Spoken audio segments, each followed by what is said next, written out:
بەناوی خوای گەورە و میهرەبان ئینشاڵڵا و دوور دەبن لە بەڵای کۆڕۆنا و هەموو بەڵایەکی تر ئەوە جارێکی تر دەستمان کردەوە بە کۆرسەکانی فەلسەفای مە وەکبری لە دەستگای ستاندەر بەشەکی تایبەتی کرایتەوە لە بۆ دەورات تایبەتی دەوراتی فەلسەفی دانرابوو ئەو کۆرسانە لە هەولێر لە سلێمانی لە ڕانیە تا لای دۆچیش داوایان کردبوو کە خزمەتێک بەو خەڵکە بکرێ ینی بە تایبەتی ئەوانەی کە دەرچوینە و یان دەرنەچوینە و یان کارێکی وایان نییە بۆی ئەو وەختە بەلاژ نەڕوە برادران بیریان لەوە کردەوە کە بە ئۆنلاین ئەو بەرنامەیەش جێبەجێ بکرێ ئەمە لەو دەوراتانە پێشووتریش کە کردومانە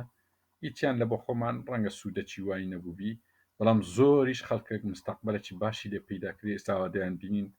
ئەو خەڵکانی لەو دەورانە تەخەڕوجیان کرد بەشدار بوون هەر کەسە و ڕەنگە هەیە حیزبیان هەیە سەر بەخۆیە هەر کەسە لە خەتی خۆی سوودی خۆی وەرگرتیە و ڕۆیە ڕاستە ڕەنگە مەرحەبای لەگەرمە ماوی بەڵام ئەمە هیچ شەرت و شروتەکمان نیەبرین ئەگەر تەخەرجت کرد دەبی خزمەتی ئێمە بکەیت و لە بە خۆی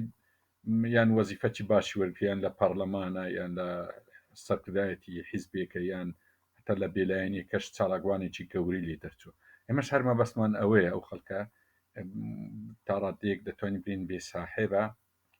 حکوومەتی خۆمان زۆر ساحێبەتی نەکردووە ئێمە بە کەمێک ئەگەر یارمەتیبی ینی بتوانین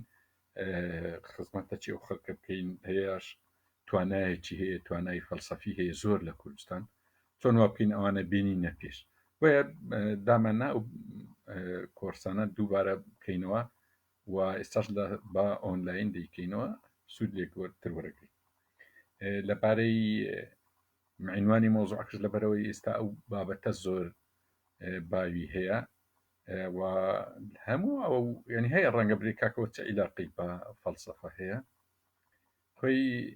هەموو ئەوەی ئێستا دەگوزەرێ لە جیان چ حەدەسە سروشتیەکان چ کۆمەڵایەتیەکان چ گەردونیەکان هەمووی سێ ڕەجی هەیە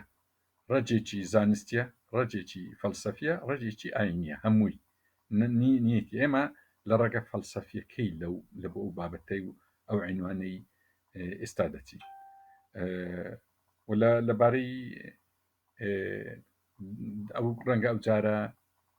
ینی یەکەم جارە تێستان دەکەم و کوڕی هەبی بەڵام دڵنیاتان دەکەینەوە مامۆستای زۆر باش دیاری کرایە لە بۆ ئێوە لە بۆ خزمەتە ئەیان بەخۆم ڕەنگە بتوانم نیو سەعات قسەتان لە بۆ بکەم نیو سەعاتەکەی دوایش گفتوگۆبی ئەو پرسیارانە ئێستا بەڕێی من هەری گرن ئێستا لە بۆ دوای نیو سەعاتەکەی پرسیارە ئەساسیەکان جواب ڕەنگە هەر ئەوەندی بتوانین جواب دەینەوە زۆر باسی ئەو ڤایرۆسە دەکرێت عنوانەکەشمان دیارە ینی علاقەی بە نیزامی دووەلی ئێستا هەیە علاقی بە فەلسەفەی سەرمایەداری هەیە کە هەیە چەندە دەتوانی زاڵبی بەسەر کێشەکاندا جاروەیە باسی ئەوەش دەکرێت دەرێن ئەوە کۆرۆنا هیچ ئەسڵ ئەساسەکی نییە و دروست کراوە خۆی دروست کراویان دروست نەکراوە ئێستا دەینە سەری کە لە چێ ڕادێ ئەو کێشانە بەڵام دووسێ نەزەریە هەیە یعنی ئەو قسەی کە گوترا مار شەمشەمە کوێرێ خواردێ و ئەوانە دەکرێ ڕاستبی دەکرێ لە مختبەرەکانیش دەستکاری جینی ڤایرۆسەکان بکرێ لە ئەنجامی هەندەسەت جینات ئەو دەستکاریانە ڕەنگە جاری وایە جۆرێکی وای لێ دەربچی کە بۆن منە هەر حیواناتەکە هەر حەشەرێک ڤایرۆسێکی خۆی هەیە ئەو ڤایرۆسە بەهۆی ئەو دەستکاری بتانی لە جنسێکەوە لە بۆ جنسێکی تر بپەڕیتەوە لەویش بژی بتوانانی ینی بەو شێوازێ ینی فەلسەفەی ئەو بابەتە لە چێ ڕادێ بزانە ینی مرۆڤ زۆر بە مەغروری دەستکاری ئەو ئیشانە دەکە نازانی ئەو جیهانە ئەنی بابرێن گەردوون سروشت ژیان زۆر بە تەوازنێکی دەقیق دروست بووە ئەنی وای مە هەر ئەمەوە نارین هەموو فەرع عیلمیەکان ئەوەی باسەکەن حتا میکانیزمی میکانیکای کەم ینی کوانتەم تیۆری یان فیزیای کوانتە ئەیش احتراف بۆی دەکا کە وا باوە ینی بەشێکی زۆر یاخیە بەڵام ئەیش دەرێ هەمووی زۆر بە دەقیقی درست حتا ئەوەی کە زۆر ملحیدا یان باوەڕنیە دەرێ ئەستێرەکان فیزیازانی زۆر گەورە دروستیان کردیان یان دەڵێن ئەو گەردونە وا دروستکرای کە ئێمە هەبین یخۆ غایی پێدرێن ینی مەبەستدار ئاگدار بن ینی کەواتە بە دەقیقی دروست بووە دەستکاریەکان چۆنە ئێمە سێ تەوازن هەیە ئینسانی ڕاگرتیە ژیانی ڕاگرتیە ئینسان دەبی بیر لەوەی بکاتەوە ئەو گەردونە هەمووی ئاگرە هەمووی هێلیۆم و هایدرۆجین تەحول دەبی لە بۆ هیلیۆم یعنی هەموو گەردون تقریبا وایە ئەوە هەندێکیان هەیە ثقوب سەودایە ثقوب سەودا هەر ئەگەر خەنچخانیەکی بی دەتوانی زەویەکی قوت بدە دەتوانی ئەستێری قوت بدە ئەو ثقوب سەودایی یعنی ئەگە گەردون وابی وا هاروشێت بی چۆن ئێمە لەونا ئەو گەردونەی ئەو خەت سەوزایی و دار و دارستان و بەرهەم و خواردن و ئینسانێک بتوانی بسی زۆر بیرکردنەوەی دەوێت ئەوە هەوەنتە نییە هەروە لە خۆڕا قسەی باسکی برۆڵاوە بە سوودفەت دروست بووە یان ئەوە کاکەوە هاتینەوەیان سروشت یخۆ سروشت عقلی نەبووە بزانی ئەرێ پاشی 100 ملیۆن ساڵی تر بە شەرک دێ ینی ئەو ئەگەر وابی دەبی ئەو دار و بەرد و شاخە عقلەکیان هەبووبی دایان نابی کە دوای خۆیان پاشی ملیار ساڵی بکە بەشەر دێ با لە ئێستاوە ئیشی لە بۆ بکەین ئێغێر ئەوە یاسای سروشتی ئیشی کردێ و مادەش ئیشی کردێ کەواتە بە هەردووچیان دانرا ینی وەکو بێ بەرنامەی لە بۆ دانرایە ئەوە ئەو مەوزوعانە ساغ بیتەوە ئەجا سێ تەوازن لە بۆ ئینسان دانرا یعنی ئێستا کۆتایی بۆی هاتیە مەبەست لە گەردون ئەوەیە کە ئینسان دروست بی مەبەست لە گەردون ئەوەیە ینی ئینسان ینی ئەو ئینسان ئەبی و ئینسان ینی ڕێکوپێک دروستبی ئەو سێ تەوازنە بریتە یەکیان لە تەوازنی گەردونی پێدرێن تەوازن الکەونی واتە هاوسەنجی گەردونی دووەم هاوسەنجی سروشتی سێم هاوسەنجی حیاتی ژیانی هاوسەنجی گەردونی زۆر لە دەست ئێمەدانە ئینسان توانایەکی نیە مسەیەرە بە پێی قانونەکانی سروشت لە ئینجیل لە تەورات پێی دەگوترێ ناموس لە قورئان پێی دەگوترێ ئەمر وأوحينا وأوحى في كل سماء أمرها يعني لە هەر ئاسمانە جۆرە قوانینێکی یەخستیتە ناوێ لەبەرەوەی ئەمە ئەو بابەتانە قورسن جاروەیە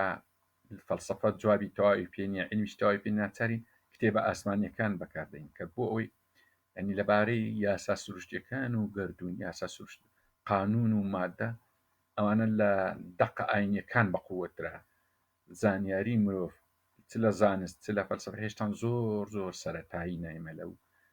بابەتی بۆ لەوێ باس کرایە لە کتێبە ئاسمانیەکان لە کتێبی مەنداییەکان کنزارەبا کتێبی مەندایەکان زۆر زانیاری تێدایە براهمای هندی زۆر زانیاری تێدا ئەو کتێبانە زۆر گرنگە ئێوە بیان خینەوە ئەوێ بەیەک چاو تەمەشای ئەو کتێبە ئاسمانیە نەکەن خۆی هەمووی پەیامە ینی فەرقیان نییە ینی تۆگە موسڵمانیشی لە قورئانیش پێی گوتی مصدقان یان پێی گوتی باوەڕدار ئەوەیە کە باوەڕ بەو کتێبی هەیە و بۆی پێشی خۆشتبی ینی باوەڕ دەبی بە تەورات و ئینجیل و ئاڤێستا و براهمای هندی و کنزارەبای مەندایی و مەسم و هەمووی باوەڕ دەبی بەو کتێبانە شەری باوەڕت بە ئەسڵەکەی ئەوانەی کە دەستکاری نەکرایە باوەڕت پێ هەبی کە هەمووی بەشێکن لە پێیان ئەوانە باسی خاڵی گرنگیان کردێ لە دەستکاری مرۆڤ کاتێک کە نازانی ئەو گەردونە چۆن دروستکرایە یاساکان چۆن بەڕێوە دەچن دەستکاری ئیشکردن لە لای مرۆڤ دەستکاری هەر بابەتێک جاروێ زۆر بە مەترسی کۆتایی دێ وەکو باسمان کرد ئەو هاوسەنجیە گەردونیەکە لە دەست مرۆڤ دانیە لەبەرەوەی بە یاسا سروشتیەکان دەڕوە و مسەیەریشە مخەیەر نییە ئەو بابەتە زۆر دوور و درێژاکە جارکی ئیشاڵە باسیەکەین چۆن یاسای سروشتی پەیدا بووە فیزیازانەکان چی لەسەر درێن زانای گەردونی قسەیان لە سەچیا ینی یاسا و مادە ینی ئێستا کە باسی یاسای سروشتی دەکەیت لەگەر گردون پێکەوە کۆتایی بۆی دەینی ئێمە بتوانین نەزەریەکی دروستکەین برین وڵی ئەوە یان ئەو نەزەریانی کە ستیڤن هۆکینگ و شرۆدنگەر و ئایا فیزیا کوانتەم حولی لە بۆنیان کاتخۆی داروین حولەکی لە بۆدا کە بتانی تەتەور بدۆزیتەوە چۆن ئەوە گەشەی کرد کاتێک کە بەوردی لە یاسای سروشتی و یاساکانی سروشتی و گردون دەکەن کە عیلاقیان پێکەوە کۆتایی بۆی دێت ینی بەڕاستی چۆن ئەلادیقی هایزنبرگ مەشهورە لە فیزیا کۆتایی بە هەندێک مناقشاتنا ئەخوی کۆتایی بۆ مناقشانە بنێت چکە ناکرێ ئمە ینی لە یەک کاتدا برین ئەرێەوە وەکوری مادە کاتە پێشتێک دروست بوو ئەری یاسای سروشتی چۆن ئیشی کرد لەبەر هەندی ناکری یعنی تا ئێستا ئینسان ئەگەر بێ جسمی ئینسانی خۆی بدێ دەستی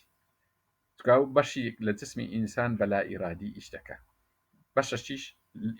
ئیرادیەکە ئەوە دیارە لە دەستەخۆن بەس لا ئیرادەکە معیدە چۆن ئیش دەکە پەنکریاس چۆن ئیش دەکە ڕێنمایەکەین تر چۆنە ئەگە ئەوەی بدێت دەست ئینسان خۆی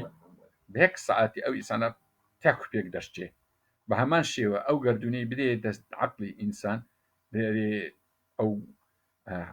نۆ ئەستێ ئەو نۆ هەسارەیە کە لە دەورەی ڕۆژ دەسوڕێتەوە هەروەها ئەو کەشکەشانە گەورانە مەجرەکان خوب سەودا وەرە من بە هەندە سەشکە دای دەڕێژم نەک ساعتێک بە یەک سانی تێک پێک دەڕۆخی بۆ ئینسان دەبی ئاگای لە خۆبی کە چەند معلوماتی هەیە ئەوە تەوازنی یەکەممان باس کرد تەوازنی گردونی تەوازنی دوم تەوازنی سروشتیە تەوازنی سروشتی ڕاستی ئەوانەیە کە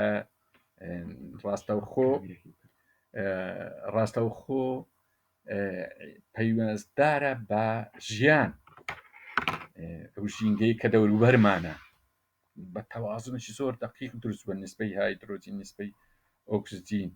ینی زۆر جار ئەو وەلەو ینی باسی ئەوە کرایە کە ئەگەر ئەو ئەگەرانە ینی وا بە دقیق دروستکرا کە لە باسکرێت بە میزان دروست بۆیە ئەوە ناکری دەستکاری بکەیت مرۆڤ تا ڕادێک دەسەڵاتی بەسەر تەوازنی دووەمدا هەیە ئەوی پێی دەگوترێت تەوازنی سروشتی هاوسەنجی سروشتی ئەها نبینی لە ئەنجامدا ئەوە کەمێک ئۆزۆن تێکچوو ژینگە پیس بووە چکارە ساتەچی گەورە بەسە مرۆڤ دابینی ئەگە زۆر زیاتر بێ ڕەنگە وای لێبێ ئەگەر شاخەکان بتوێنەوە هەتا 11 پێ لەسەر هەموو زەوی دەبتە ئاو ئاگادار بین ینی ئەو شاخە بەفرینانە ئەوە هەموو ئاوە ئەگەر ئەوانە هەموو بتوێتەوە لەوەش ڕەنگە بتوانین تەفسیرێک لە بۆ تۆفانەکەی حەزرەتی نوح بکەین کە ئاگداربی کە وە زۆر وربین لە کتێبی ئاسمانی کە دەرێ ئەوحا ینی یان پیگۆ یان کون فەیە کون دەرێ بۆ بازەک ینی واتە لە ناو زەوی ئەوە هەیە خۆی هەیە حازرە ئاوەکە حازرە یان نەک لە شوێنشکە هاتبی تۆفانی لێ دروست کردبی زۆر وربین لەو بابەتەن مەبەستمە ئەوەیە لە هاوسەنجی سروشتی مرۆڤ تاڕادێک دەسەڵاتەکی هەیە دەتوانی وا تێکی بدا ئەو وا دەزانی خزمەتی خۆی پێدەکا و شارستانی پێ دروست دەکا زۆر شانازیش بۆ شارزی نازانی ئەوە لە لایشکە سینگا و هاوسەنجی سروشتی تێکدا هاوسەنجی سێم هاوسەنجی ژیانیە ئەوە زۆر لە بەردەستی ئینسانە ینی ئینسان تاڕادێک کۆنتترۆلی بەسە ئەوەدا هەیە لە بەردەستی لە مختبەرەکان بۆ نمونە ئیسtinساخی دۆلی یان جاروێ دەستکاری جینات ئەوە زۆر مەترسیدارە چکە ئینسان بەو زانیاریەکەمەی ئێستا هەیتی چکە زانیاریانە ئێمەوە دەزانین گە لە زۆر یەک جار زۆر کەمە خۆش ئەوانەی زانان زانای گەورە گەورە فەیلسوفی زۆر زۆر گەورە کاتێک زۆر دەزانی ئەوجە دەزانی نازانی ئەو قسەی سقڕات خۆش بوو دەرێ فەرقی من و خەڵکی ئەسینە ئەوەیە ئەمن دەزانم نەزانم بەڵام خەڵکی ئەسینە نازانن ئەوان نەزانن ینی ئێمە وە دەزانین ئیشتر ئێمە زۆر زاناین و گەیشتینە هەموو قۆناغەکان لە کات نازانین ڕاستیە تا ئێستا نازانین زەڕەت تێدایە ناتوانین ئەلکترۆنێک دروست بکەین ناتوانین سوورانی ئەلکترۆنێکی ڕاگرین ناتوانین فۆتۆنێک بزانین بزەبت دەستە چێ خۆی لە نەزانینی ما لەوەی کە بابڕین تەوەجوهی فۆتۆن لە ناو زەڕە بەرەو چێە کوانتەم تیۆریان میکانیکای کەم دوور هاتە ئەوە فیزیای کوانتەم هاتە کایەوە تا ئێستا بەپی وەزن احتیمالاتە نازن ئەو معلومات ئێمەیە کەمە بۆیە بە احتیمالات کرد عادەتەن هەر ئیشێک بە احتیمال هاتە پێش ئەو علاقی بە زانیاری هەیە دەنە لە ئەسڵ و واقعی مەوزوع خۆیدا احتیمالات نییە سوتفە نییە هەمی بە قانون ئیش دەکات بەس ئێمە قانونەکەمان نەدۆزیتەوە بۆیە وابی دێتە پێش چاومان ئەوە احتیمالیە ئەو بابەتە جا ئینسان کات نەشارەزا بوو لەو بابەتانە دەستکاری دەکات زۆر مەترسیدارە دەستکاریەکی دەکات لە یەک ڕوانگە تەمەشای دەکات ڕەنگە لە لایەنێکی علمی چکە علمیش نزیکەی 16 تا 17 لایەنی هەیە فەلسفە نزیکەی 18 هەتا 25 لایەنی هەیە ئاین ئەو هەموو لایەنەی هەیە لە یەک لایەن تەمەشای دەکەی لە دەیان لایەنی تر لی نەشارەزای دەستکاریەکە مەترسیدارە لەوەی وابزان لە قورئانیش و لە ئینجیلیش لە تەوراتیش لە هەمووی باسی ئەوەی کردێت کە ئینسان دەستکاری ئەوە نەکە کەدرێ ظهر في بر فساد في بر بما كسبت أيدي يعني دەبەدەستی خۆتان ئێوە خۆتان تووشی تێکدانی ئەو هاوسەنجێ دەکەن ئەو ڤایرۆسی کۆرۆنا یان ڤایرۆسی سارس یان ئەپیۆلە ئەوانە گومانێک هەیە لەو دەستکاری کە ئینسان ڕەنگە جاروێ لە بۆ خزمەتیشی بی یعنی ویستیتی خزمەتێک بکە لە مختبەر بەڵام کە کاتێک جینەکەی دەگۆڕی جیلك نەوەیەکی نوێی ڤایرۆست لە بۆ دێتە پێش ئەسڵەن نازانی سیفاتی خۆ ئەو ڤایرۆسی ئێستای کۆرۆنا نازانن ینی سیفاتی چیە نازانن بە چ گەشە دەکات بە چ گەشەی ڕادەوەستی خۆی لە ئەسڵیشدا هەر ڤایرۆس هەموو ڤایرۆسەکان دەرمانی نییە ینی دەرمانی پەسیوی هەڵامەتی نیە هەتا ئێستا ئەمە هەندە مەغرور بین لەبەر هەندێک کە دەستکاری دەکرێت ئەگە بە چاکەشبی تەسەڕوف دەکا و تووشی ئەو وەزعی ئێستامانێتی بەڵام هەر بەگشتیش خۆی شتەکەی یانە دەبای بین سەرمایەداری نیزامی کۆمەڵایەتی باش پێ بەڕێوە نەدەچوو ینی ئەو کەفاەتەی نییە 7 ملیار ئێستا پێشان تاعون کۆلێرە دەهات لەبەر ئەوەی دنیا یەک پارچە و ئەولەمە نەبوو دنیا لێکدابراو بوو منتەڵەقی یان ئەوی پێ دەگوتری دۆمەینی نەخۆشیەکە دیاریکرا بوو بربەستی جوگرافی هەبوو بربەستی کۆمەڵایەتی هەبوو بربەستی بەحری هەبوو ئەوانە ڕێ لێ دەگرت نەدەپەڕیەوە بەڵام ئێستا عەولەمە تێکەڵیەکە ئەجاوە عەولەمیە کێشەیەکی تریشەیە بازاڕ و ژیان و نقود و هەمووی ڕابتیش کرا بە یەک زۆر خراپ بوو ئەو بەو تەریقەیە یانێ تو تەسلیمی عەولەمە وەک بری مەسئولیەتە نابوابی لە سەردەمی سەرمایەداری ئیعلانی عەولەمیان وا باڕێن بگەینە عەولەمیەت دەبابی بە نیزام ئێستا کە باسی دەکەین دەبابی نیزامێکی زۆر دەقیقی چۆن باسی گردوونمان کرد بە یاسای سروشتی زۆر زۆر دەقیق بەڕێوە دەچی کۆمەڵایەتیش دەبابی وابی ئەو نەزەریانەی باسکرا لەسەر سەرمایەداری گوایە خۆی چاک دەکاتەوە ئەزمەکانی خۆی بە خۆی حل دەکا ئەوە نیهایەتی تاریخە ئەوەی هندیکتۆنی و ئەوانە باسییان کرد بەڕاستی وەسفەکان دەقیق نەبوون نەنیهایەتی تاریخە و نەخۆشی خۆی پێ چارەسەر دەکرێت ئەوە هەر لەو ماوەیدا چەندین قەیرانی ئابووری سیاسی قانونی و ئاخری تەندروستیش وە هەیە و لە داهاتوشدا قەیرانی تریش بڕێوەیە ئەوە ئاخر قەیران نییە ئەوی ئێستا ڕەنگە ئەوە زاڵ بین بەسەریدا قەیرانی تر بەڕێوەیە دەبی ئاگدار بین هەریەکە لە خۆمان من ئەو کاتیش تەعاجب مابوو لە ڕەوشنبیرانی کورد جا پێشووتر بەو دەرەجەی بەو پلەی معجب بوون بە مارکسیەت کە دەیانگو کۆتایی تاریخە خۆ نەدەوێرە ڕەخنەچی لە مارکسیەت بگری دەیانگو ئەوە یەک لە سەرکردەکانی مارکسیەت بخۆم لێ بووم باسیەوەی کردوتی ئەوەی مارکسی نەبی چۆن ئەندرێ سەخەرۆفیان لەسەر بێعەقڵی کاتخۆی ستالین ئەندرێ سەخەرۆفی لەسەر بێعەقڵی نەفی سیبریا کرد ئەوش دەیگۆ ئەگەری چکە ئەندرێ سەخەرۆف زانایەکی فیزیایی زۆر گەورە دەیگۆ ئەگە هەر یەکێک مارکسی نەبی لە کوردستان دەبی وەکو ئەندرێ سەخەرۆف لەسەر بێعەقلی نەفی بکرێت جۆ نەفیەکەی ویش نازم لە بۆ چێ ینی دوایش هەر ئەو چینە هەر ئەو دەستا ئەوەندە معجب بوون بە سەرمایەداری ینی وایان باز دەکرد کە ئەوە هەر یەکێک دژی ئەو تەوژمە بی نا هەتاگەر ملا حەزە و تێبینی چشتەوە یەکسەر بازاڕی ئازادیان هینا کوردستان لیبرالیەت سەرمایەداری ئیتر پێدا بڕۆ زۆر جار شانازی بەوەی دەکرا من بەخۆم جێم لێ ئێوە جێتان لێ لە تەلەڤیزیۆن بازەکە دەیان بۆ ئێستا گەیشتە 700 میلیاردێر لە کوردستان دروست بوو یەکاکە ئەوە 700 میلیاردێر لە کوردستان دروست بووە زانیەی ڕەسمالیەت معمەلی هەیە بۆ نمونە شەریکی فۆرد بنەماڵی فۆرد یەکەم سیارە ئەوان دروستیان کرد ئێستا ئەگەوان میلیۆنێر و میلیاردێریش بن قەیدی ناکە خزمەتەکی بەشەریەتیان کردیان ئەگە بنەماڵی ئەدیسۆن کارەبای هەموو دنیای وڵاوانە میلیاردێریش بن قەیدی ناکە پێدا بڕۆ بنەماڵی ڕۆژشر لە سەرەتادا بانقیان هەبووە ینی ئەوە ئیشیان کردیان ئینتاجیان هەبوو خزمەتی بەشەریەتیان کرد بەڵام لە کوردستان کا کارگا کا ئینتاج کا سیارەت کا ئیشێک ئەری میلیاردێران لە چێ پێدا ئێستا ئەوە ئێستا تێدەگەین کە ئەوە پارێل ئەوانە بەس پارەیان هەیە و پارەکەش پێویست ناکە لێرە ئەو مۆزوعی فەلسەفی برین لە چێ هاتیە مەبەستم ئەوەیە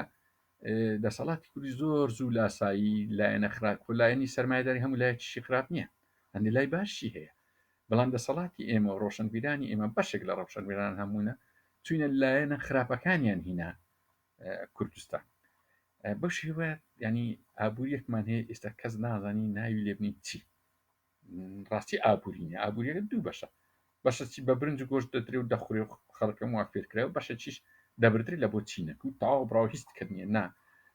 سیاحەت هەیە نا زراعەت هەیە نا توجارەت هەیە هیچ دەکردنی ئێستا عێراق لەو کاتە ناخۆشەی وایە 150,000 دینار دەداتە ماڵە فەقیرە هەرێمی کوردستان دێت و چ دەدەیە ئەوان یعنی ئەوە تاکەی موچەت پێ نادرێت مەبەستمەوەیە نیزامە چ خراپینە ئێمە دەبابی بۆ برین لە سەرمایەداری ئەوە سین خۆ سەرمایەداری نییە تەجروبەتی چەند سەرکەوتووە مالیزیا تورکیا بۆ ئەو 27 ساڵەی کە ئێمە تەجروبەمان هەبوو جیهان زۆر پێشکەوت مەبەستمەوەیە وەسفی سەرمایەداری بە زێڕین و خۆی چاک دەکاتەوە بەڕاستی مبالەغە بوو ئێستا دەرکەوت سەرمایەداری چەندە زایف سەرمایەداری وایە نیزامەکی تەبەقی دروست کردیە زۆربەی زۆری داهات لە بۆ ئەپی دەگوتری ئەبنا شیمال یعنیەوە لە تەقریری ئومم متحیدە و لە کۆنگرەی جۆهانسبۆرگ ئەو حەقایق و ئەرقامانە هات کە 180 داهات ئەوان دەخۆت لە کاتێک ئەوان ئەوی پێدەگوتری ئەبنای شیمال یعنی رووسیا و دووەڵی ئەسکەندینافیە و سەروی ئەوروپا و ئەمریکا خواروش ئەمریکای جنوبیە و ئەفریقای و ئاسیای کە زۆربەی دانیشتوان 180 دانیشتوان دەکەوە 120 داهاتی جیهانیان لەبەردەست جارشکردان ئەوە لەبارەی بە تەبەقی دابش بوو بە جۆرێک تریش دابش بووە عالەمی یەکەم و عالەمی دووەم و عالەمی سێم و عالەمی چوارم و ڕەنگەمە ئێمەی کورد ڕەنگە عالەمی هەفتەم و هەشتم نازم ڕەنگە زیاد چکە لە ناو عالەمی هەفتەم و هەشتمی ئێمە لە کوردستانیش خۆشمان هاوڵاتی پلەیەک و دووە تا پلەی 12 و 13 دەڕوە یعنی ئەو دابەشیانە هەیە ینی لە سەرمایەداری میلەت هەیە 56,000 دەوڵەتیان هەیە میلەتشەیە 50 میلیۆن زیاترن دەوڵەتیان نییە ئێستا ڕووبەری کوردستان هەنچی چەندین دەوڵەتی عەرەبیە بەقەدەر چەند دەوڵەتێکی ئەوروپیە دەوڵەتی نییە لە جیهاندا 5 دەوڵەت ڤیتۆی هەیە باقیەکەی تر نیتی یعنی ناعەدالەتێکی سەر تاسەری جە لە هەمووی خۆشتریش ئەحسەن مەوجودە چکەمان ئەگەر بینە سەر چارەسەر لە کۆتاییان بابڕین بەدیل لەو وەزعی 4 مەدرسە خۆی تەڕح کردیان تا ئێستا مەدرسەی شوعیەت بەماوەیەکی کەم شکستی هینە خۆی هەر ئەگەر شکستیشینەی نابواە باڵستا هەموو جیهان لە بەردەستی بواە بەس بەو ڤایرۆسەی ئەو شوعیەتە تێک دەڕۆخە چکە نیزامی شوعیەت وایە نە یاسای هەیە نە دەوڵەت نە پۆلیس نە دادگا وایە یعنی ئەوە وەکوی ڕەئی شوعیەتە ئینسانەکان خۆیان مەسئولیەتی یان بەدیلن لە بۆ حکوومەت و پۆلیس و یاسا تاوانەوە هەر بەیەک کۆڕۆنای تێک پێک دەڕۆخە بەڵام نەگەیشتە ئەو ڕاتی ئەوان پێشببینی یان چ مارکس چ ئەنجلس چ لینین چ ستالین جۆرج پۆلیت زێر بە تایبەتی ئەوان پێشببینیان کرد و کۆتایی سەدەی 20 شوعیت لە هەموو جیهان فراهەم دەبی لە واشنگتن و لەندەن و هەموو شوێنەکەن پێشببینیوانە کرد شۆڕش لە وڵاتانی پیشەسازی دەکەین نەک لە وڵاتانی جیهانی سێم کەچی شوێت لە جیهانی سێم زیاتر سەریرا ئەوان هەموو مەوزۆی دوور و درێژن لە دەرسەکانی داهاتوو باسی دەکەین مەبەستم ئەوەیە ینی 4 مەدرسە خۆی تەرح کردیەکە ئەمن دەتوانم مشکیلەکانی ئینسانی چارەسەر بکەم کە ئێستا لە بینی 7 ملیار هەتا 8 ملیارە زۆرە و ژمارەیە ڕاستی سەرمایهداری هاوار دەکە بە ئاشکرا درێ من ئەو ژمارە زۆرەی بەشەرم پێ چارەسەر نابی بۆیە ئەحتیمامی بە تەبقەیەکدا ژیان لە بۆیان خۆش بکە تەبقەی کیتکەی لە پراوێزی ئەوانە ژیان دەبەنە سەر و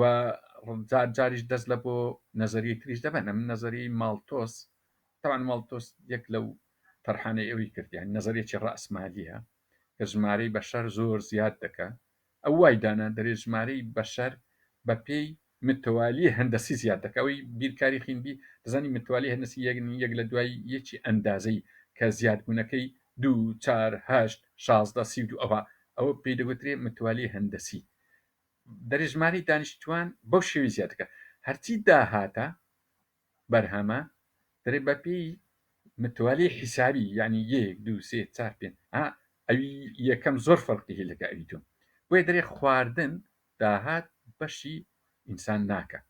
تەمان ئەوە ڕەئی سەرمایهداری بۆیە ماڵتۆس ڕەئی وابوو ناوە وەکوورێ کارە ساتێک بێتە پێش لەبەرهەندی ئێساوانی دەرێن ئەو ڤایرۆسە موامەرەیە ینی چاکە ئاگیان لەو نەزەری ماڵتۆز نێدنە هەر یەکجاری دەرێن مەڵا موامەرەیە و لە بۆ پرسیکردن و خنکاندنی چینەکە کە لە مێژە ڕئەسمالیت بڕیاری لە سەداینە تەمانما بەپێی نەزەرەی مارکسیش سەرمایهداری دزیە سیراعی تەبەقیە پێیان وایە تەبەقەی بەرجوازی ئەو تەبەقەیەکە من باسیەکەم و تەبەقەی تریش پرۆلتاری ڕەنگەوی پرۆلتاری ڕاست دەرنەچوو چکە پرۆلتاری وای وەسف کردو ئەوانن کە تەنها نانی جهودی خۆیان دەخۆن ئەو ڕۆژەی ئیش نەکەن ئەوانە دەمرن لە برسان ئەوە نەبوو تەبەقەیە بەڵام تەبەقەیەک لە بەرامبەریان هەیە لە بەرامبەر برجوازی وە سیراعی تەبەقی شێوە لە کوردستانیش ئێستا بە ئاشکرا سیراعی تەبەقی هەیە و تەبەقاتی شێ لە کوردستان دەگەڕینەوە سەر ئەوەی کە وەسعی سەرمایهداری و 4 مەدرسەکە مەدرسەی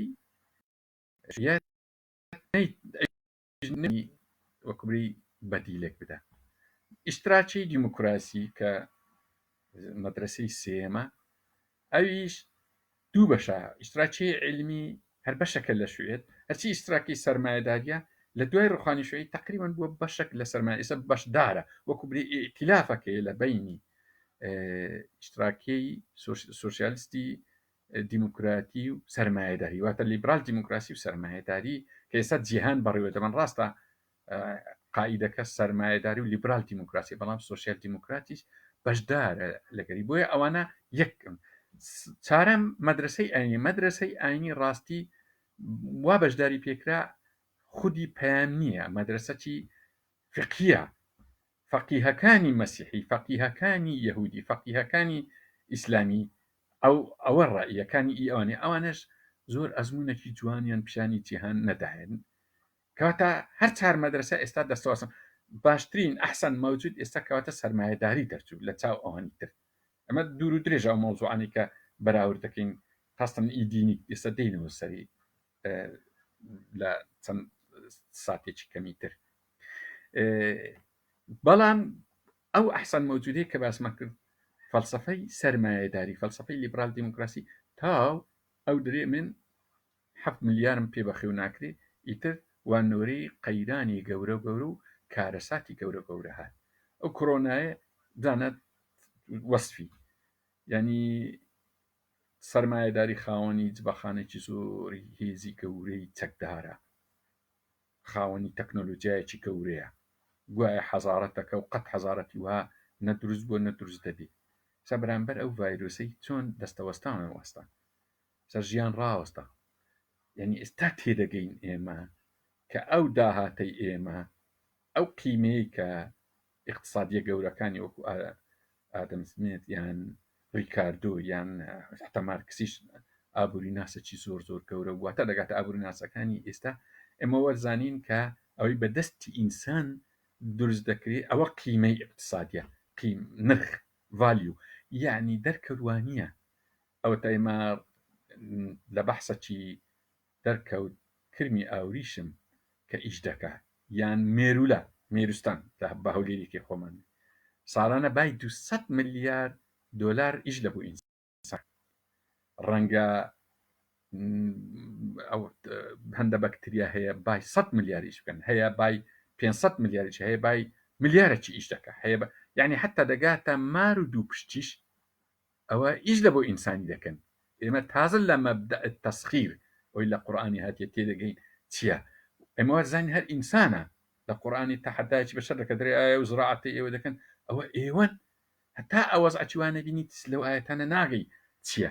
نازانی ئەوە چەندە نەوعا قانون لە بۆمە ئیش دەکات چەند لە بۆ حیوانات و بەکتریا و ڤایرۆس لە ئیش لە بۆمە ئەو ئێمە ساحێبی ئەو حەزارەتەینە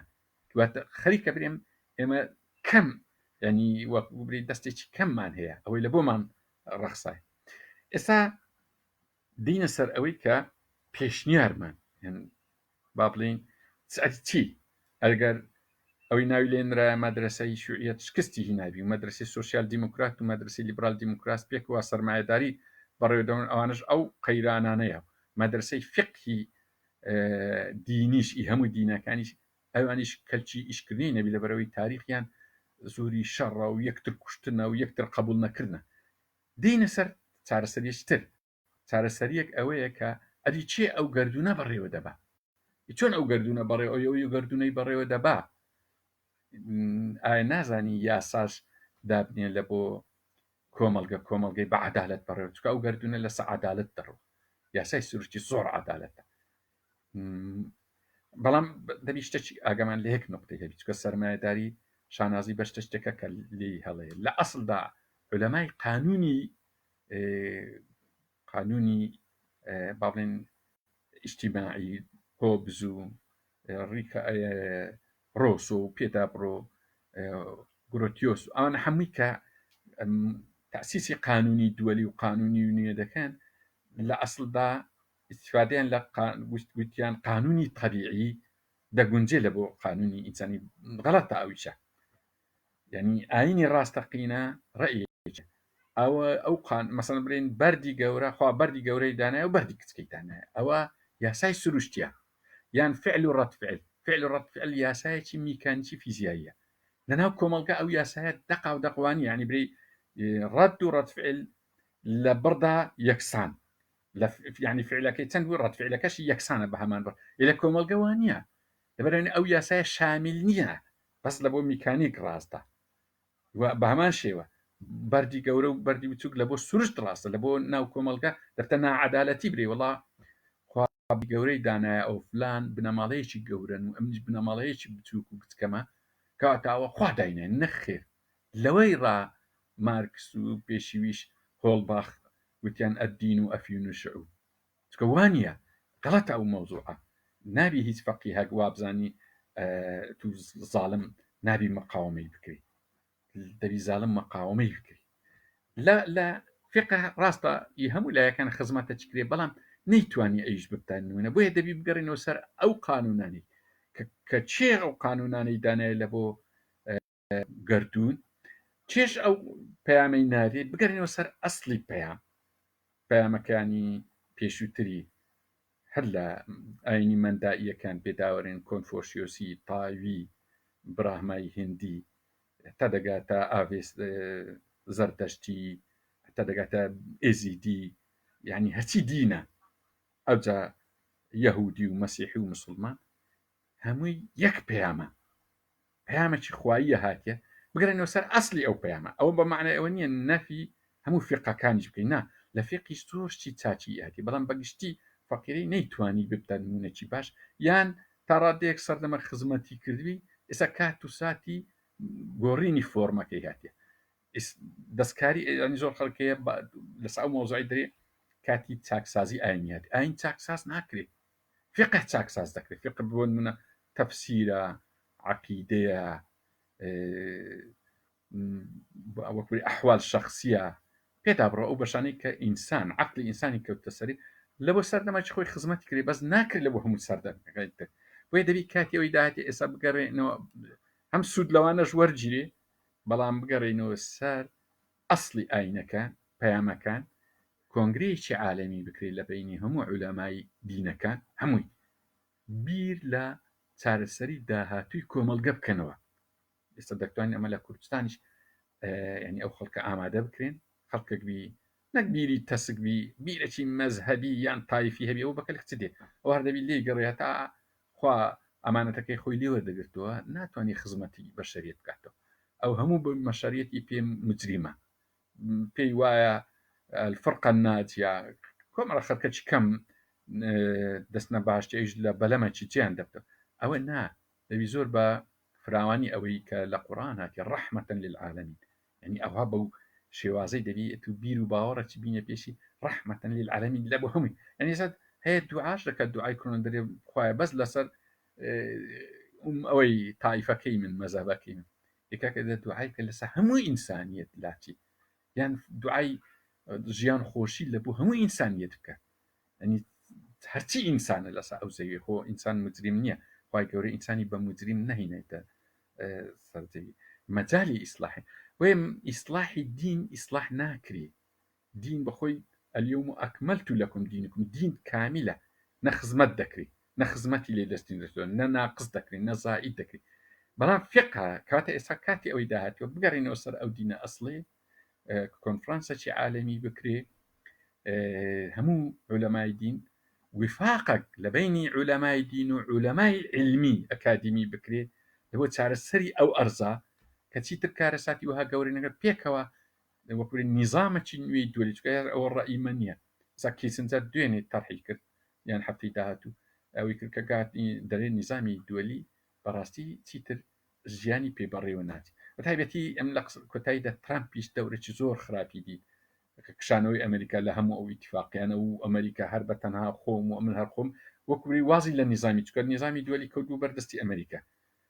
ڕەنگە چەند دینارێکی قازانج کرد بەس بە دەیان دیناری زەرر کرد لەویشی چکە و قازانجی زۆر لە ئەتەرنێت و لە دۆلار و لە دەیان شەریکاتی عولەمی دەکرد کە هەیوو وەکوی بیرەکەی زۆر تەسک بوو لەو کشانەوە و لەوەی کار ئەمریکا خزمەتی نا ئەو بە خزمەتکردنی جیهان اقتصادی خۆی زۆر زۆر بەقووەتر دەکرد ئەوەش بەشێک بوو لەو قەیران و ئەزمانەی ئێستا ئەگە ئەمریکا بەو ئیتیجاها بڕۆ برێ هەرخۆم دەبی زیاتر خێراتر بکەین ئێمە کۆنگرە عالەمیەکە بکرێ بۆی بیر لەوە بکەینەوە کە ئەو شعوبانەی کە بێبەشن لە پێشڕەوی مەترسی هەیە بگانە نەتیجەیەک ڕائسمالیت قرار بدا شعوبانەی کە حتیانێ چکە ئەو نەزاریانە هەبووە کاتی خۆی لە ئەوروپا ئەدی حرکاتی فاشی و نازی لە چ دروست بوو هەندێک شعوب هەیە دەرێ ئەو کەفاەتیان نییە با ئەوانە لە ناو برین ینی هۆلۆکۆست و یان ئیبادەی جنایدان هەندێک ئەساسی فەلسەفی و نەزەری خۆی هەیە بۆیە وەختەوەی داهاتێ بەڕێی من کۆنفرانسێکی عالەمی بکرێ مەدرسەیەک هەڵبژێردرێ بە ئاشکرا دیارە سەرمایەداری ئیداری کۆمەڵگەی پێ ناکرێ سۆسیال دیموکراتی پێی ناکرێ شووریەت پێی ناکرێ ئەو فقه تەقلیدی پێشووتر ئەگەر خزمەتە چ کاتی خۆشی کردی ئێستا حەلی پێنیە لە بۆ ئێستا حەل کەوتە دەست کتێبە ئاسمانیەکان هەموو پێکەوە لەگە علومی نوێ وفاقك بکەن یعنی چیتر کیمیا و فیزیال لە بەرەیەک نەبن و ئاین لە بەرەیەکتر دەبیەوە پێکەوم لەسەر ئەساسك ئیتفاقن لەسەر ئەساسی حەق چییە 3+4 حەق لە لای کام لای بوو با ئەوەی هەبژێن خۆشبەختانە هەموو کۆمەڵگەش متتەفقە لەسەر حەق وابزانم ئاینیش لە هەمووان زیاتر احتیمامی بە حەقدایە ئەو بە کورتی ئەو محازەرەیەمان کۆتایی دێ ئێستا ئەگە هەندێک هەپی وەری دەگرین ئینشاڵڵا و گفتوگۆی لەستەکەین ئەو 20 دقەی ماوەمانە دەستەکانتان خۆشبی لە بۆ گوێگرتن زۆر زۆر سوپاستان دەکەین.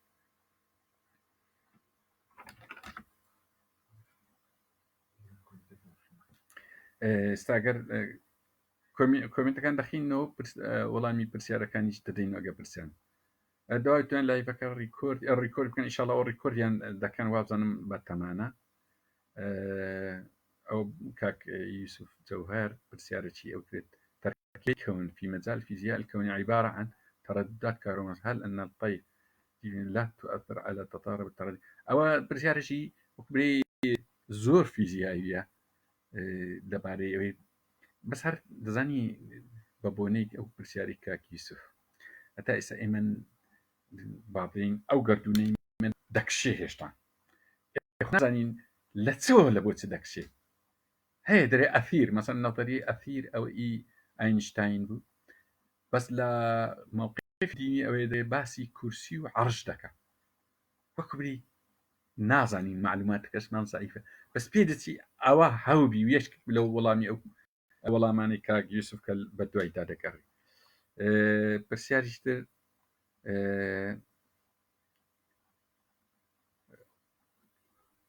پێت وایە سەرمایەداری جیهانی کۆتاییەوە نەخێر کۆتایی ناهێ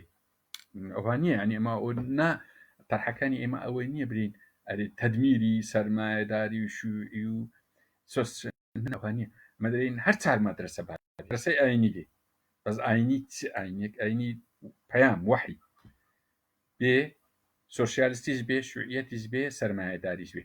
چێ وەڵامی پرسیاری ئەوەی 3 زائد 4 7 لە لای ئەو بوو باو جیهانی لە دەستبی هەر یەکەچیان بوو بەس دا یەک درێ 50 یەک درێ لۆگاریتم بیست بێت ئەمە دەمانەوەی یەکێک بی برێ 7 کەواتە حەق خۆیتی ئەو ینی سەرپەرشتی جیهانکە و ئەگەر نەش ئەوهاش نەکەین بۆ شێوەیەکی دیموکراسی بە ئەشتیانی ینی جارشکە شەڕ ئاین و شەڕ ئەوە دەرەوە بەکرد سەردەمی ئەولەمە نایە وڵا دەرێت کەمێک لە بابەتەکە دوورکەوتیەوە وڵا فەلسەفە وایە یعنی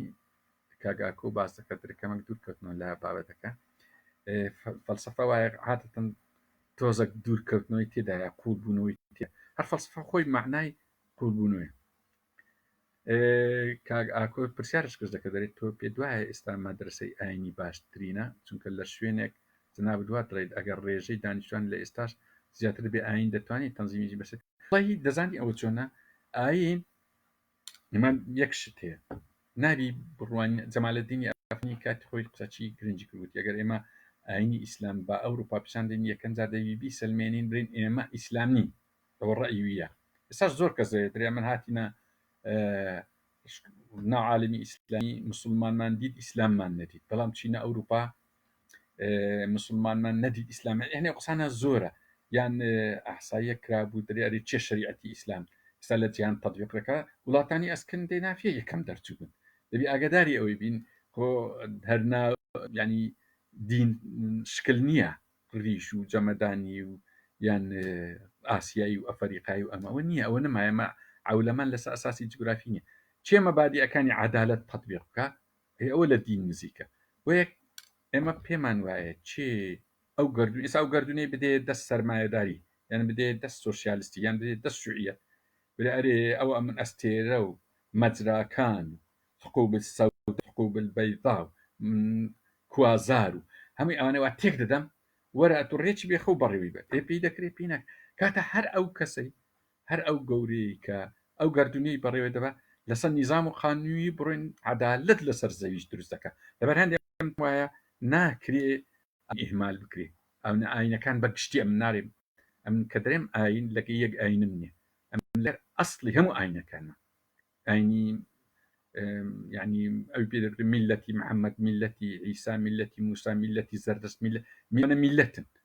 آين إخوايا يعني آين إي بشرني إي بيغمبرني إخوايا أما لقى أو آينة ما كهمو قصيل سبكني وفاق لبيني يكن زال لبيني آينة كان خويا أجد لباش آينة كان لقى زانستي وفاق كان لبوي بهاناي بشرية تيتر توشي أو كارساتانا نبي کاک مەڕوان پرسیاری ئەوی دەکەت دەرێ بەڕای ئێوە تی دەگۆڕێت لە سیستەمی سیاسی وڵا بە تاکید ئەوە ڕەیەکی زۆر هەیە کە ینی نیزامی تا کیسنجەر وەڵامی ئەو پرسیاری تویدا بۆ دەڵێ نەک ئێستا لە جیلی داهاتوش تاسیری دەمینێ بە تاکید علااقاتی دووەلی گۆڕا ینی ئینسان بەخەبەر هاتەوە ناتوانانی بەو شێوازەی کاتا ئێستا بە دڵنیایی پاڵی دابووە بیری لە مستەقبل نەدەکرد بیری لە تێکدانی ئەو دەستکاریەی سروشت و ژیان نەکرد لێرەوە ڕەنگە کۆمەڵی قوانین دەرچی کۆمەڵی مؤتەمەراتی گەورە گەورە دەکرێت بە تایبەتی پرسی ئاین زۆر دێتەوە پێش هەرچەندە پرسی ئاین بخۆشیات دەبێت چکە لە سەرەتای ئەو سەدەیە کۆنگرەیەکی جیهانی کرا ناویان لێنا کۆنگری هەزارە ئەلفیە نزیکەی 4,000 عالمی ئەکادمی و دینی بەشدار بوو وتیان سەدەی 21 سەدەی ئاینەها ئەوە ئێستا لە هەمووی دەستورەکانی عالم جارێشتر مادەی ئاینی هاتۆ پێش خەڵکی ما ئاگای لەو مۆزوع عینە بێتگە لە فەڕەنسا و ئەمریکا کە ئەوانە هەردوو دەستورەکانیان مادەی ئاینی تێدای کە هەمووی لە هەندێک جێ هەیە هەندێک دەستور هەیە باسی الله ئەکبەر و ئەوانە دەستوری ئەڵمانیا باسی الله ئەکبەر و خوای گەورە و بەناوی خوا دەکە ینی ئەوانە وەکبرید وهاتۆ کاک شاخەوان درێ هەست ناکەی ئەو ویفاقی بەڕێز باز دەکەی کەمێک زەحمەتە بە تاکید زەحمەتە زۆر زەحمەتی شامە ئەوە باسەی ئەوەلیە بەڵام مستحیل نییە چکە کۆمەڵگە پێویستی بۆی دەبی کاک جەوهەر هەمەد ماسە پێوانیە یەکێتی ئەوروپایی سڵی ناوا لەو بەرەوەڵا ڕاست دەکای ینی دەرکەوت ئەو دێزاینانەی ئەو کوتلە دووەلیانی کە هەبوو ئەو هاوپەیمان دووەلیان هەبوو ڕەنگە بۆ یەکەم جار تێکچیت ینی هاوپەیمانی هەیە 100 ساڵت کە ئێستا دەرکەوت دەورێکی نیە هەر کەسە خۆی دێ بۆیە ڕەنگە ئەو دێزاینە نوێی ئێستا لە جیان هەیە جۆرە دێزاینش کە سەرهەڵداتەوە کاک ئاسۆ پێت وایە کڕۆنا دەبێت هۆکارێکی بۆ کۆدەنجی ئاین و سەرمەداری ئیشتراک وڵا ئەو پرسیارش جوانە ینی ئەو یەک لە ئەساسەکانەکە هەڕەشەکە لەسە هەموو بەشەریەتیش کەواتە ئێستا دێ ئەجارە مەجای جەدەل نەما ینی تو هەر درێژکێ بە دوای کورتترین ڕێگا دەگری لە بۆ چارەسەر کورتترین ڕێگا بۆن منەست وەکو باسمەک سێزای چەرکاکە پێش ناکە ئەوەندە لە سەری بڕێن دەیکاتە 500 یەکگوێ ناڵ دەکا کاکە دەکاتن جەزری بیستێنە سێزای چەر دەکە حەفت کۆتایی دی هەموو بەشەر حەز دەکا جوابەکەی وەرگری و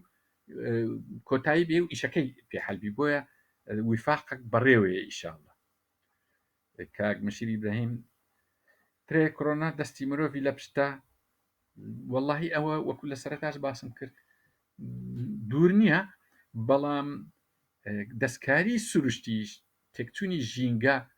جاروێیەوە دوای شتشکەشەیە خۆی ئەمە کە دەین مەدرسەیەک بێ دەبی کۆمەڵێک حرام هەیە ئینسان چیتر دەبی ئینسانێکی پاک و خاوێن بی دەبی ئەو هەموو خواردنا حرام و قراپانەی گۆشەراز و گۆشتی مار و دوو پشک و گۆشتی هەموو نوع گۆشتێکی دەخوای سەگ و کاکەوە نابی ینیوە دیارە نیت ینی ئێستا هێچکە لەوەی شەریعەت حرامی کردیە بڕۆ ناو سەحش دەبینی باش نییە خواردنیە و نوع گۆشتانە ینی هەندێکیان هەیە حکمت وەکە ئێستاە هەندێکی ڕەنگە چەند سە ساڕش کە بە دەردەکەوی دەبی ئەوە بزانین لەبەرەوەی ئێستا بووە پێویست کە ئاین و سەحە و زانست و هەموو لە کاریکارێکتر بکەن بۆ ئینقازی بەشەریەت ماسەوتت مێروستان 200 ملیارد دلار مەبەستت چۆنە لەودا یان دەزانین چۆنە ئەوە تەقدیری قیمەی اقتصادی پێدرێن ئەوە بەحسێکە لە جامیعەیەکی ئوسترالی کرا باز لەوەی دەکات مێروستان یان مێرولاو چی استفادە هەیە ینی هەیە دەرێ ئەرکاکە فلان حیوانات چی استفادە ئەخر کوشتنی مار دوو پشک ینی ئایا خوای گەورە شتێک دروست دەکات لە بۆ کوشتن ئێغێر ئەوە بەشەکی لە تەوازنی بیئی ڕاگرتیە وەرە تو ماری ئەو مەسەلەتەن هەموو بیستە لە وڵاتەی مار فرۆشرا دوای مسکچیان لە وڵاتی کرد ماریان بە 4 دلاردا و بە 8 دلار کڕێن ینی کەواتە تەوازنەک هەیە لە بینەوەی ناکرێت و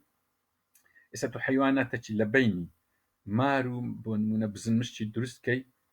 شتی پێنجەم بخەیتە ناو ساحەی ئەوە تەوازن تێکەدا ئەوانە ناکری ئینسان بکە لەبەر لی نازانی بە تایبەتی تەوازن دقیقە ینی هەر کەسێک علمی تەوازنی هەوی دەزانی تەتەور مەجای لەو گردردونەی نییە بەیزنەوە ئەوە جارکی ئیشەڵە بە تایبەت ئەو مۆزوعی باز دەکەیت تەرتیب هەیە بەڵام تەتەور نییە ینی تەتەوری بەشەریەت ئەوە جودایم لەگە ئەوەی منێ لەگە جنسمە لەگەر ئەومە وڵا بۆ نمونە مار تەتەوری کردی ببیتە مەیمون تەتەوری کردی بتە ئینس ئەشتی وان نییە ئەو بەعیزنەوەی هەر کۆتایی هاتیە بە تایبەتی کە هەندەسە جینات دۆزرایەوە بەڵام ئەو مۆزوعانە زۆر دوور و درێژ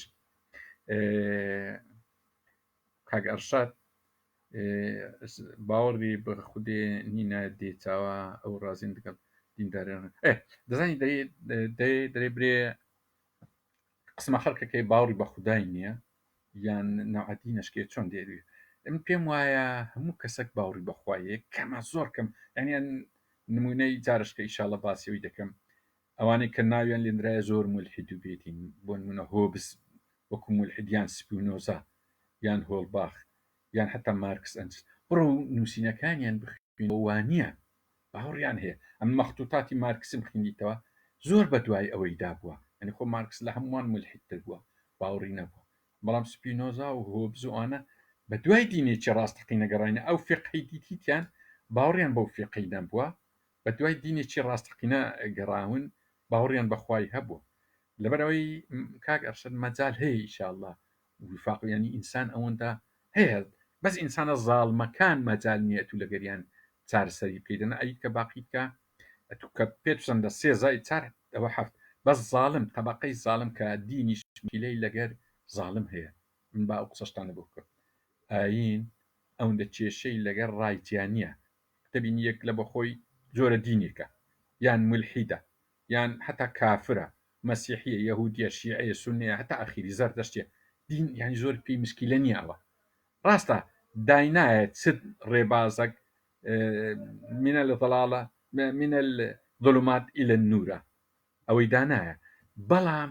شمشێریش ڕاست ناکاتەوە لا عیدوانە إلا ینی عیدوان بەس لە بۆ زاڵمە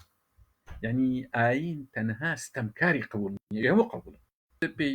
مشکیلە نییە کابراتی بەڵام لە کۆتاییەکەیشدا پێشی باشە هەموو بێنە سەر یەک ڕێ بەس چکە حەقیقەت یەکە ئەڵۆنە ینی حەقیقەت متعدد نییە یەکە بەڵام مەجالیش هەیە کە شتی تری بەس زڵم نەکە ستەم نەکە کاک حەسەن مینە بەڕێزم ماوسای بەڕێز دوای کۆڕۆنا جەمسەرجی جیهانی چی بەسەردی و چێ دەبێ بەزلێ وڵی ئەوەش ڕاستە ینی ئێستا ینی باسی سین دەکرێت باسی مەشروعی ئۆراسیا دەکرێت تاوان لە ئێستادا ناکات برێجنسی کۆمەڵێک پێشببینی کرد لە کتێبە استراتیجیەکانی کە ڕەنگە بگۆڕدرێت جەمسەرگیری و دێزایانی نوێتیانی ئەوان هەموو لە پێشە وەڵام مەوزوعی گەورن ئەوان هەموو دەتوانین بکەینە وەکوی دەرسی داهاتوو بەڵام مامۆسای زۆر گەورەش وەکو من ئاگادارم لە بۆ دەرسانە ئامادەکرایە ئیشاڵە وەڵامی پرسیاری گەورەتان چکەوە بەو چەندەقەیە هەموو وەڵامی ئەوم پرسیارە نادرێتەوە کاک بەکرد درێ لە دوێ هەر محازرێک چەند سەرچاوەیەکی پەیوەنددارمان بۆ بنووسی تیاترۆڵی ئەوەش پێشنیارێکی جوانە ئیشاڵڵا ئەوەی لەگە برادران باز دەکەین سەرکار کاک سەرکار مامۆستا تا چەند سیاسەتی نێودەوڵەتی ڕێگە بە ئاین دەدات کە بیر و باوەڕی گەورەکانی وڵاتانی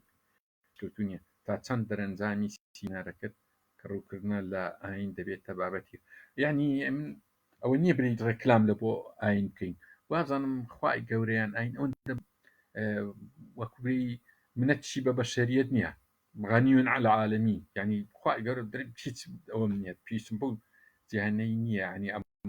مەجبوری ئینسان مەجبوری ئاینە ینی سەبرە و دێ مشکلەکانی ئینسان مشکلەکانی کۆمەڵگە وا دەکات و پێویستە بەندەکانی شریعەتی خوایبی جە شریعەتانەی خوای ئەم لەگەر هەموو ئاینەکانمە بۆ ئاگاداریتان پێویستی پێوی نەک ئەو پێویست تو دەکەیف خۆتە بڕۆ بزانانی هەتا چێن کاک خەتاب لە دۆک سلامس پێم وایە ئەگەر سیستەمی سەرمایەداری شکستی هێناوی چەندە زەحمەتە تا ئەو سیستەمە بۆ دەسەڵاتی زۆر زەحمەتترە هەموو ئاینەکان کوبنەوەڵە ڕاستە دواتریش ئەوانەی ئاین وەکو هزر وەردەگرن خۆی زۆر ڕاست دەکە کاک هەتاویشام نارم ئاسانە بەڵام دەبی بە مێشکێکی زۆر فراوان بچێ ناو ئەو مۆزوعی یعنی تو ئەوانەی ئاینن و ئەهلی کتابن ئەو زۆر خۆش دەبی لەگەریان بچ بێش ئەوانەی کە ئاینیشیان نییە ئەدەبی بە چاوەکی ئینسانی بچێکن يعني إمام علي كدري هر إنسانك دي لو الدنياي إما أخ لك في الدين أو نظير لك في الخلق تا معناها أو علاقات شي دولي بيدرس دبي توراوي تطبيق أو حديثي كدري تيد لبو خود أواش لبو براكت أو ناوي لنا قانوني هرمسي قانوني خلق يعني مش دار السردبي أو لنا هم دينا كان شيء هرتي دينا هرتي فيلسوفي مبادئية شتێکی وهای باس کردی کەسش ئاگەی لە کەسنی ئێوە مشترەکە تعالوا إلى كلمة سواء بين يعني مساحەتی مشترك لە بینی ئینسان زۆر هەیە مساحەتی فراوانتر لە بینی ئاینەکەنچێ کاتە مەجال هەیە ئەگەر بە عەقلانی ئیش بکراخ لەبەر چێمە دەرین هەم زانایانی ئاینی عەقل فراوان هەم زانانی ئەکادمی بەشدار بن لەو پرۆژە گەورەی جیهانی کاک سامای مەسەلەی یەک حەق هەیە شتێکی ئاسان نییە و هەر لایەن خۆی بەزانین ڕاستە خۆمەزانین هەر کەس خۆی بە حەق دەزانی بەڵام حەق خۆ لە لای ئەوانەنی حەق لە شوێنی خۆی حەقە حەق کە دێتە لای بەشەریت دەبتە نسبی بەڵام حەق لە شوێنی خۆی مطلقە یعنی سێزای چار ئەگە یەک گوتی 27 وڵا ئەوە ڕاستە کەیف خۆیتی دەبابێ یەکەشکە گوتی 25 بەڵام لە جێ خۆی سێزای چار دەکە حەفت تەواو یعنی ئەوە نابی برین وەڵی مادام یەک گوتی 27 یەکی گوتی 20 کەواتە ناوەندێڕداری بگرین 23 نا حەق وهانیە حەق لە جێ خۆیتی مەوضوعیە یعنی علاقەی بە معریفەی بەشەری نییە علاقەی بە ذاتی نییە یعنی ئەگە سەردەمانێک خەڵگوی زانی بێ ئەوە ڕۆژ دەسوڕێتەوە دوای کۆپەرنیکۆس یان پێشیوی ئەلبیرۆنی زانیتی کە کاکەەوە ڕۆژ ناسوڕێ هەر دەسوڕێ یعنی وە دەزانن عرد ئەو کاتی نەدەسوڕە ئێستاوە دەسوڕێ لە پاش کۆپەرنیکۆس بوهانیە حەق لە جێ خۆی حەقە ئەجاوە ئەو مۆزوع وڵا زۆر دوور درێژ مۆزوع چ خۆشە کاک سامای بەڵام ئەوە ئینشاءالله متفقن هەموو کەس لە سەحق کاک محسین چۆن ئەو کۆنفرانسە بەسێت کە بۆ باس دەکەی وڵی میکانیزمەکەشی دەرێ وڵاوە لە ئێستادا باسیەکەین ئێمە نابی ئەوەندە بێ ئومی ڕاست دەکەی پرسە بەڵام پێویستی بە شەریەت ئەگەر ناری ئەلحاجە الاختراع یعنی پێویستی جاروێ زۆر بەخێرایی ئەوەندی پێویستی هاندەرە لە بۆ گەشەکردن وەکبریشتی تر ئەوەندە گەشک ئەوە نیە بۆیە ئێستا بوویتە پێویستی کاک ریڤینگ لە دهۆ دەستی خۆش بی ماسە دوای ئەو کارەساتنەی پەیوەون وەکو چی کارەسات هەروەها ئەم ڤایرۆسە دروست کراوی مرۆڤ ینی کارەسات مەبەستمانە ئێستا ماوەک لەوە پێش ئەو قەیرانە ئابووری گەورەی بەسەر ڕئەسمالیتە ناوی ئەو قەیران بەداخەوە علەمای دین ئاگایان لێ نەبوو بەس ناوی هەرەم المەقلوب بوو یعنی اقتصادی ڕئەسمالیەتی زۆر جوان شێ دەکردەوە کە چەندە لەرزۆکە یعنی ئەوە ئەمە ئەوەی دووبارە بوونەوەی هەیە ڕاستی یان ئەزمەتی عالەمی یان زۆر وەحاصل کارەساتمان زۆر لە پێشە لەو کە ئەمە 7 ملیار 8 ملیارین و عولەمەیە و تێکەڵە و نیزامێکی ئێستا ڕای گرتێ و ئەو نیزامە بە حەستەم تێکچی دزین چی بەسەردێ ئێستامەوە لە هەر لە کوردستان دەترسین ئەگە ئەمریکا بکشێتەوە ئەو تورکیا جەیشی حاضر کردێ و هێرشمان دەکات سەر ینی